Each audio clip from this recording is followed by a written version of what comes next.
Hi, ako si Jay. Ito daw ang kwento ko dito sa Canada.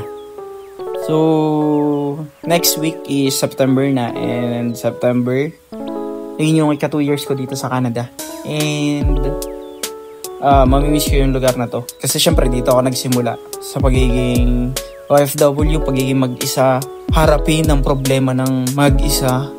And, ayun nga, may mga nakakilalang bagong tao, mga kasama sa basketball, sa store, ayun nga, day off muna kami ngayon. And siguro wala muna yung malalakas sa store ngayon kasi magle-late kami.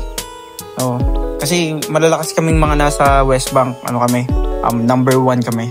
West Bank number 1. Yung same lang sa Pinas, yung leaderboard sa drive-thru dashboard. Number 1 kami lagi dyan. Siguro sa loob ng 30 days, siguro mga 8 beses lang kaming hindi magna-number 1 pagka day off ako. Yun, pag day off ako, lang kami, mga number 2. Kasi wala ako dun pagka ganun. Pero pag gandun ako, number 1 yan, automatic yan. Na yan, kumbaga, long bump yan. Lista mo na pagka ganun. So, sa ngayon, okay lang sila, number 2 kasi wala ako dun.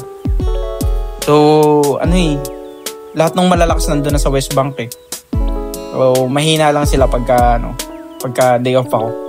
Kaya, number 2 lang. Diba? So, ito yung lugar ng apartment namin. 3 malalaking building yan. Yan, kita nyo yung 3 malalaking building na yan.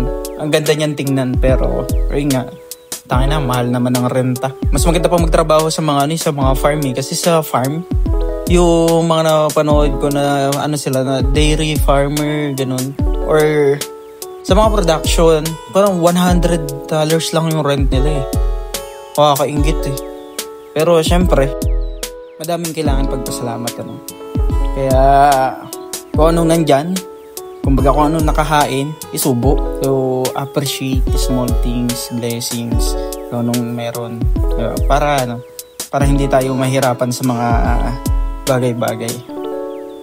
Diretso na kami sa lake. Dumating na sa Toll Code D. So, siguro mga 5 minutes drive lang yata papunta dun sa lake. Beach lang yung pupuntahan namin.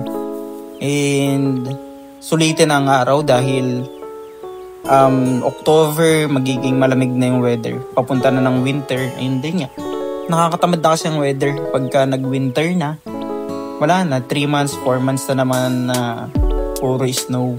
Maaga na naman didilim. Kaya yun, nakakatamad siya. And nakarating namin dito sa lake. And syempre, magse-set up kami nung mga daladala namin mga pagkain. Syempre, hindi malilimutan is yung mga chismis. Hindi, joke lang. So, yun lang ako si Jay. At ito ang kwento ko dito sa Canada. Bye-bye.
Sabi sa akin, what do you have